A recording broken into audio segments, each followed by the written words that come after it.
வணக்கம், வெல்கம். இது சிம்பிளி சமையல். நான் உங்கள் ரேகா. எல்லோரும் நலமுடன் இருக்க இறைவனை வேண்டுகிறேன். இது வந்து சீசனல் சேஞ்ச் சமயம், அதாவது மழை அதிகமாக ஆரம்பிக்குது. எப்பயுமே இந்த அக்டோபர், நவம்பர், டிசம்பர் இந்த 3 மாதத்துலையும் பார்த்திங்கன்னா மாறி மாறி நமக்கு வெயில், மழை அப்படி கலந்து வரும். ஸோ நிறைய இந்த சீசனல் டிசீசஸ் வர டைம். இந்த டைமில் நீங்கள் அருமையாக இந்த ரசம் அடிக்கடி வச்சு சாப்பிடுங்க. உடம்புக்கு நல்ல ஒரு இம்யூனிட்டி கிடைக்கும். அதே நேரத்தில் இந்த அடிக்கடி சளி பிடிக்கிறது, தும்மல் வர்றது, ஃப்ளூ, ஃபீவர், இது எல்லாத்துக்குமே இந்த ரசம் ரொம்ப ரொம்ப நல்லது.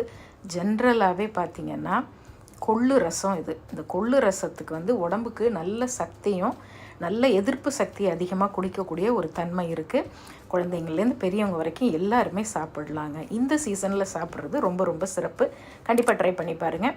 வாங்க இப்போ நம்ம கிச்சனுக்கு போய் இதை எப்படி செய்யலான்னு பார்க்கலாம். நான் இன்றைக்கி ஒரு 150 கிராம் கொள்ளு எடுத்திருக்கேன். இது வந்து காணம் பயிர் அப்படின்னு கூட சொல்லுவாங்க. இதை வந்து இன்றைக்கி ஒரு நாள் ரசம் வைக்கிறது இல்லை, இது வந்து 3 தடவை ரசம் வைக்கிறதுக்கு நான் வறுத்து இதை பவுடர் பண்ணி தனியாக வச்சுக்க போகிறேன். ஒரு தடவை ரசம் வைக்கிறதுக்கு 50 கிராம் கொள்ளு எடுத்தால் உங்களுக்கு போதும். மிதமான தீயில் ஒரு 10 நிமிஷம் நல்லா வறுக்கணுங்க. ஒரு 10 நிமிஷம் நீங்கள் வறுத்ததுக்கப்புறம் ஒரே ஒரு பயிர் எடுத்து வாயில் போட்டிங்கன்னா அப்படியே கடக்குன்னு நல்லா பொரிஞ்சு இருக்கும். வாசனையும் நல்லா வரும். அந்த அளவுக்கு நீங்கள் வந்து வறுத்து இதை எடுத்துட்டு, நான் வந்து நம்மளுடைய செந்தூர் ரசப்பொடி இது கூட சேர்க்க போகிறேன். அப்படி இல்லைன்னா நீங்கள் கூடவே கொஞ்சம் வர கொத்தமல்லி, மிளகு, சீரகம் அதையும் வறுத்து சேர்த்து பொடிச்சு வச்சுக்கலாம். நம்மளுடைய ரசப்பொடி சேர்க்கும் போது அதோட மனமும் சுவையும் தனி தான் உங்களுக்கு. சரிங்களா? இப்போ ஆறின பிறகு இந்த மாதிரி பவுடரை ரொம்ப நைஸ் பவுடராக இல்லாமல் கொஞ்சம் கொரகொரப்பான பொடியாக நம்ம மிக்சியில் போட்டு பொடிச்சு எடுத்துக்கலாம். இதில் 2 பங்கு நம்ம ஒரு பாட்டிலில் போட்டு ஸ்டோர் பண்ணி வச்சுக்கோங்க. ஒரு பங்கு எடுத்து அது கூட 2 தக்காளி, கொத்தமல்லியோட தண்டு பகுதி இருக்கு இல்லையா, அதையும் அதில் அது மாதிரி போட்டு கொஞ்சமாக தண்ணி விட்டு அரைச்சிட்டு வந்துடலாம். இப்போ அதுக்குள்ளே சின்ன எலுமிச்சம்பழம் அளவு புளி எடுத்து 2 கப்பு தண்ணி ஊற்றி அதை நல்லா கரைச்சி எடுத்து வச்சுக்கிங்க. 1/4 டீஸ்பூன் செந்தூர் மஞ்சப்பொடி சேர்க்குறேன். இப்போ அரைச்சி வச்ச தக்காளி, கொத்தமல்லி, கொள்ளு இது 3ஐயும் சேர்த்து கலந்து விட்டுக்கலாம். இது இன்ஸ்டண்ட்டாக செய்கிறது. நிறைய பேருக்கு இந்த கொள்ளு ரசம் வைக்கிறது கொஞ்சம் சோம்பேறித்தனப்படுவாங்க. ஏன்னு பார்த்திங்கன்னா கொள்ளை வேக வச்சு அந்த தண்ணியை இருத்து எடுக்கிறதுக்கு ரொம்ப நேரம் ஆகும்.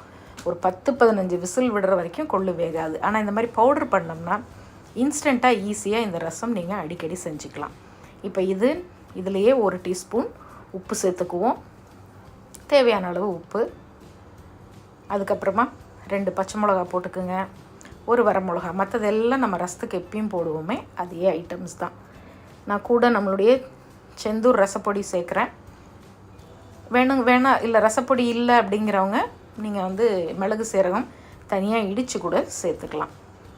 நல்ல தாராளமாக கருவேப்பிலை, கொத்தமல்லி எல்லாம் சேர்த்துக்குங்க. இதெல்லாம் எந்த அளவுக்கு போடுறீங்களோ அந்த அளவுக்கு ரசத்துக்கு சுவை ரொம்ப நல்லாயிருக்கும். இந்த ரசம் வச்சுட்டு அப்படியே டம்ளரில் ஊற்றி சூப் மாதிரி கூட நீங்கள் குடிக்கலாம். குடிக்கிறதுக்கே ரொம்ப நல்லாயிருக்கும். இந்த சளி பிடிக்கிற நேரம், இல்லை நெஞ்சு சளி பிடிச்சிருக்கு, ரொம்ப இருமலாக இருக்குது, அந்த டைமில் இது குடிச்சிங்கன்னா தொண்டைக்கு அவ்வளோ இதமாக இருக்கும். 2 காஞ்ச மிளகாவும் கிள்ளி போட்டுக்கிறேன். ஒரு 10 பல் பூண்டு சாப்பிடாதவங்க பூண்டு அவாய்ட் பண்ணிக்கிங்க. அதையும் நல்லா தட்டி போட்டுக்கலாம். நம்ம ரசப்பொடியிலேயே பெருங்காயம் இருக்கிறதுனால நான் பெருங்காயத்தூள் தனியாக போடலை. ரசப்பொடி இல்லாதவங்க நீங்கள் கொஞ்சமாக பெருங்காயத்தூளும் சேர்த்துக்குங்க. ஸோ அவ்வளோதான், நம்ம ரசத்தை ரெடி பண்ணி கூட்டி வச்சாச்சு. இப்போ நெய்யில் தாளிச்சிங்கன்னா ரொம்ப நல்லாயிருக்கும். 1 டீஸ்பூன் நெய்யோ இல்லை நார்மல் எண்ணெயோ ஊற்றிக்கிங்க. 1/2 டீஸ்பூன் கடுகு மட்டும்தான் சேர்த்துருக்கேன். கடுகு நல்லா பொரிஞ்சு வரும்போது அப்படியே சிம்மில் வச்சுட்டு இப்போ நம்ம செந்தூர் ரசப்பொடி சேர்க்க போகிறோம். நம்ம செந்தூர் ரசப்பொடியில் வைக்கிற ரசம் ரொம்ப அருமையாக இருக்குதுன்னு நிறைய பேர் சொல்லியிருக்கீங்க. வேணுங்கிறவங்க கண்டிப்பாக டிஸ்கிரிப்ஷன் பாக்ஸில் அதோட டீட்டெயில் எல்லாம் கொடுத்துருக்கேன். நீங்கள் பார்த்துட்டு கிட்டத்தட்ட 12 வகையான மசாலாஸ் நம்மக்கிட்ட இருக்குது. உங்களுக்கு வேணும்னா ஆர்டர் ப்ளேஸ் பண்ணிக்கிங்க. ஃப்ரெஷ்ஷான மசாலாஸ், முதல் தரமான மசாலா உங்கள் வீடு தேடி வரும். இப்போ கடுகு நல்லா அதுக்குள்ளே பொரிஞ்சு வந்துருச்சு. இப்போ நம்ம மற்ற எல்லாமே நம்ம கரைச்சி வச்சிட்டோம். இப்போ 1 டீஸ்பூன் செந்தூர் ரசப்பொடி சேர்த்துருக்கேன். அதுக்கப்புறம் நம்ம கரைச்சி வச்ச ரசத்தை இதில் சேர்த்துடலாம்.